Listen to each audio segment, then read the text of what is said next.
Hi friends, ನಮಸ್ತೆ. ನನ್ನ ಹೆಸರು ಅಸ್ಲಾಂ ಅಂತ. ಐಕ್ಯೂಬಲ್ಲಿ ಏನು ಬರಲ್ಲ, ಬರೀ ಬ್ಯಾಟ್ರಿ ಬರುತ್ತೆ, ಮೋಟ್ರ್ ಬರುತ್ತೆ, ಆ ಗಾಡಿಯಾಗ ಏನೂ ಇಲ್ಲ ಅಂತ ಹೇಳ್ತಾರೆ. ಐಕ್ಯೂಬಲ್ಲಿ ಏನೇನು ಬರುತ್ತೆ ಎಲ್ಲ ಹೇಳ್ತೀನಿ ನಿಮಗೆ. ನೋಡಿ, ಗಾಡಿ ಎಲ್ಲ ಓಪನ್ ಇದೆ. ಫಸ್ಟು GPS ಇದೇ GPS.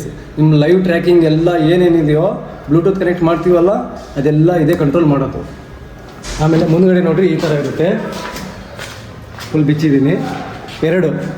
ಎರಡನೇದು ಇದಕ್ಕೆ ವೈರಿಂಗ್ ಕಿಟ್ 2 ಬರುತ್ತೆ ನೋಡಿರಿ. ಇದು ಆರೆಂಜ್ ಕಲರ್ ಏನಿತ್ತು ಇದು ಹೈ ವೋಲ್ಟೇಜ್, ಇದು ಬ್ಲಾಕ್ ಕಲರ್ ಏನಿದೆಯೋ ಇದು ಲೋ ವೋಲ್ಟೇಜ್. ಇದು ಆರೆಂಜ್ ಕಲರ್ ಐತಲ್ಲ, ಏನು ಬ್ಯಾಟ್ರಿಯಿಂದ ಕರೆಂಟ್ ಸಪ್ಲೈ ಆಗುತ್ತೋ ಅದಕ್ಕೆ ಮಾತ್ರ ಯೂಸ್ ಆಗೋದು. ಇದು ಲೋ ವೋಲ್ಟೇಜ್ ಇಂಡಿಕೇಟ್ರು, ಆರನ್ನು, ಹೆಡ್ಲೈಟು ಇದಕ್ಕೆಲ್ಲ ಇದು ಯೂಸ್ ಆಗುತ್ತೆ.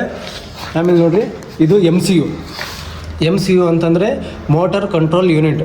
ಇಲ್ಲಿ ನೋಡಿರಿ, ಮೋಟ್ರ್ ಇದೆಯಲ್ಲ ಹಿಂದುಗಡೆ, ಈ ಮೋಟ್ರಿಗೆ ಪೂರ ಕಂಟ್ರೋಲ್ ಮಾಡೋದು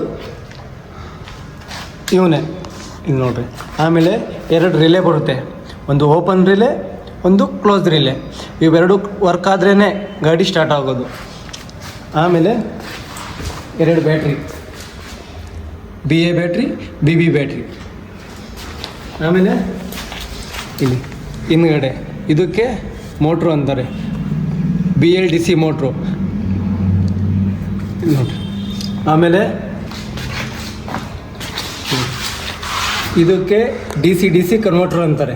DC ಕನ್ವರ್ಟ್ರ್ ಅಂತಂದರೆ ಬ್ಯಾಟ್ರಿಯಿಂದ ಏನು ಕರೆಂಟ್ ಬರುತ್ತೋ ಅದು ಹೈ ವೋಲ್ಟೇಜ್ ಕರೆಂಟ್ ಬರೋದನ್ನ ಕಮ್ಮಿ ಮಾಡಿ ಲೋ ವೋಲ್ಟೇಜಿಗೆ ಕಳಿಸುತ್ತೆ.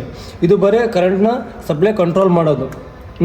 ಆಮೇಲೆ ಇದು VCU ಅಂತಂದರೆ ವೆಹಿಕಲ್ ಕಂಟ್ರೋಲ್ ಯೂನಿಟ್.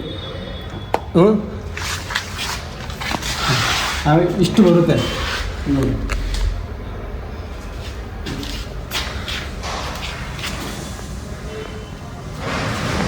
ಇದು ಬಂದ್ಬಿಟ್ಟು ಓಲ್ಡ್ ಗಾಡಿ. ನ್ಯೂ ವೆಹಿಕಲಲ್ಲಿ ಸ್ವಲ್ಪ ಚೇಂಜಸ್ ಭಾಳ ಐತೆ. ಇದು ಬಂದ್ಬಿಟ್ಟು ಹಳೆ ಗಾಡಿ. ಇದು ನಿಮಗೆಲ್ಲ ತೋರಿಸಿದ್ದೀನಿ. ಐಕ್ಯೂಬಲ್ಲಿ ಇಷ್ಟು ಐಟಮ್ಸ್ ಬರುತ್ತೆ. ಓಕೆ, ಬಾಯ್. ವಿಡಿಯೋ ಇಷ್ಟ ಆದರೆ ಲೈಕ್ ಆ್ಯಂಡ್ ಶೇರ್, ಸಬ್ಸ್ಕ್ರೈಬ್ ಮಾಡಿ. ನೆಕ್ಸ್ಟ್ ವಿಡಿಯೋಲಿ ಸಿಗೋಣ. ಬಾಯ್.